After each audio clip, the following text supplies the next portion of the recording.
30 तारीख की रात को एक हत्या की सूचना हमें मिली थी, जिसमें हमें पता चला कि अनीता देवी नामक महिला की हत्या की गई है काफ़ी निर्मम तरीके से। जैसे ही प्रकरण दर्ज हुआ उसके बाद विशेष टीमें गठित की गई। पिछले 8 दिनों में हम निरंतर प्रयास कर रहे थे मुख्य आरोपी जिसका नाम गुलामुद्दीन है उस तक पहुंचने का। पिछले 8 दिनों में हमने काफ़ी अनुसंधान किया, साक्ष्य इकट्ठे किए, एक जो को अक्यूज़ थी उसे भी गिरफ्तार किया और पिछले 8 दिनों से हमारी टीम मुख्य आरोपी के पीछे निरंतर लगी हुई थी। Additional DCP west Nishant Bhardwaj के सुपरविजन में एसएचओ बोरानाडा, एसएचओ बासनी, इनके निर्देशन में करीब 20 लोगों की टीम, ये जो मुख्य आरोपी है गुलामुद्दीन, इसके पीछे पिछले 7 दिनों से लगी थी। ये बहुत ही शातिर किस्म का अपराधी है। ये यहाँ से पहले गुजरात गया, वहाँ से फिर महाराष्ट्र गया, निरंतर हमारी टीम इसके पीछे लगी हुई थी और पिछले 8 दिनों के अथक प्रयास के बाद मैं कह सकता हूँ कि दिन रात एक करने के बाद जो यहाँ भी हमारी टीम थी, जो टेक्निकल टीम थी, साइबर सेल की टीम थी, उन लोगों ने भी दिन रात प्रयास किया और जो हमारी फील्ड में जो टीम थी उन लोगों ने भी दिन रात प्रयास किया और इस अथक प्रयास के बाद फाइनली हम जो मुख्य आरोपी है इसको हमने दस्तयाब कर लिया है। अब इससे पूछताछ किया जाएगा और किस तरीके से घटना हुई, क्या हुआ, ये सारी चीज़ों का खुलासा अगले कुछ दिनों में हम करेंगे। सर मुंबई में कहाँ गया था, कहाँ ठहरा था, जिसने इसको बना दी, क्या उसको भी अरेस्ट किया? उन सब बातों पर अभी अनुसंधान करेंगे। फ़िलहाल यहाँ से ये गुजरात गया अहमदाबाद, वहाँ से ये मुंबई गया। पिछले 7 दिनों से वहाँ पर जो एरिया है हाजी अली वाला एरिया है, हाजी अली काठियावाड़ चौपाटी वाला एरिया है, वहीं पर ये रुका हुआ था और कल जब हमने इसे दस्तयाब किया है तो ये अपना कौन सा रेलवे स्टेशन है, मुंबई सेंट्रल जो रेलवे स्टेशन है वहाँ से हमने इसे दस्तयाब किया है। जैसा मैंने बताया कि ये काफ़ी शातिर किस्म का अपराधी है, बिल्कुल अपना फ़ोन भी नहीं इस्तेमाल कर रहा था और अगर कभी कुछ इस्तेमाल हुआ तो भी हॉटस्पॉट का इस्तेमाल कर रहा था, सीसीटीवी से भी बच रहा था।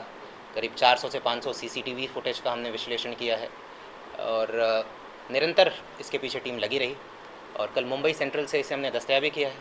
इसका आगे का प्लान था, ये आगे भागने की फ़िराक में था, इनफैक्ट भारत के भी बाहर भागने की फ़िराक में था ये, पर हमारी टीम ने बिल्कुल समय पर पहुंचकर इसे दस्तयाब किया।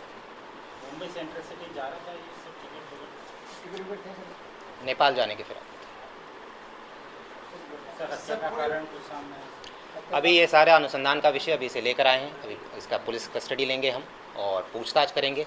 सारे पहलुओं पर जांच होगी, सारे एंगल्स जितने भी हैं सब एंगल्स पे जांच की जाएगी।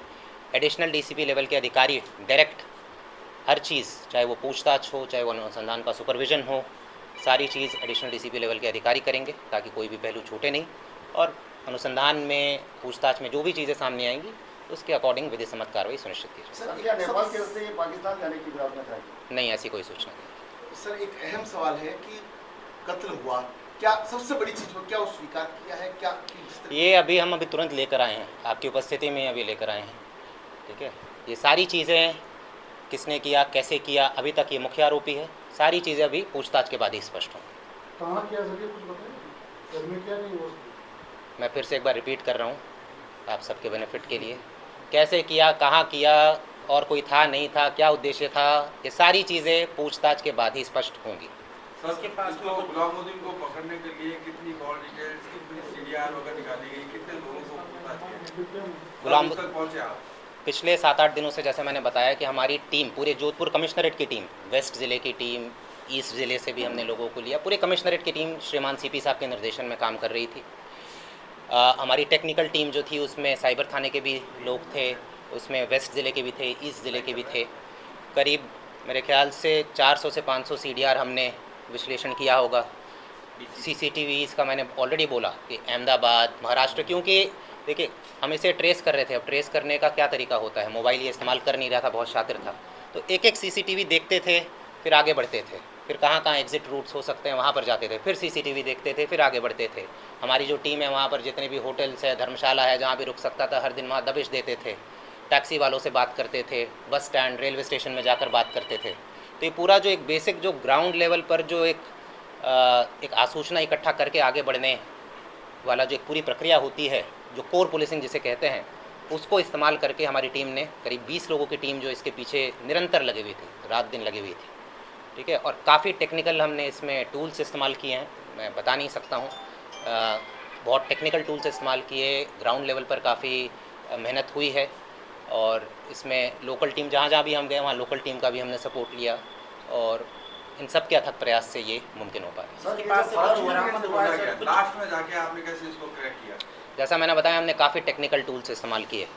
अब मैं अभी बता नहीं सकता हूँ कि क्या क्या इस्तेमाल किया, बट वो बिल्कुल मतलब कि आप कह सकते हैं कि जो स्टेट ऑफ द आर्ट जो टेक्निकल टूल्स होता है, जिस हद तक भी जा सकते हैं हमने सब वो इस्तेमाल किया। क्योंकि जैसा मैंने बताया कि ये काफ़ी शातिर है, इसका पहले का भी आपराधिक रिकॉर्ड रहा है, जहर खुरानी वाली घटनाएं इसने की है, पहले भी ऐसी वारदातें की हैं कि जहर खिलाकर नशीला पदार्थ मिलाकर इस तरीके की वारदातें की है। तो इसे पता है कि पुलिस से कैसे बचना है।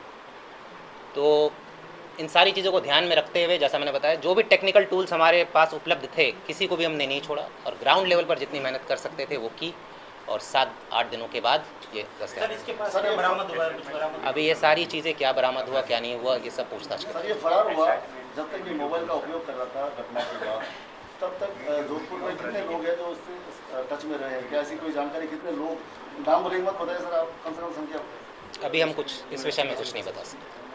सर अनिता जी का मोबाइल कहाँ है? कृपया करके मैं फिर से रिपीट कर रहा हूँ, अनुसंधान के विषय में कोई भी चीज़ अभी हम नहीं बता सकते हैं। जैसे चीज़ें स्पष्ट होंगी तब आप लोगों को तो सर ऐसा मान लिया जाए जब जो चीज़ आप क्लियर करेंगे वो बताई जाएगी सार्वजनिक रूप से, क्या फिर फोन करने पे क्या बिल्कुल कैसा बताई रहेगा? जाएगी, बिल्कुल। ऐसा नहीं हो बाद में फोन करते रहे, किसी एक को बताया जा रहा है किसी को नहीं बताया जा रहा। इसका भी सॉल्यूशन बता दीजिए। अलग से तो आज आप कह रहे हैं पकड़ने की बता रहे सिर्फ बात, उसके बाद आप कुछ शो नहीं करना चाह रहे हैं, जो भी आपकी मजबूरी जो भी सिस्टम है, तो कल क्या कोई टाइम फिक्स करेंगे जब आप कोई बताएंगे? टाइम फिक्स नहीं है, जब जैसे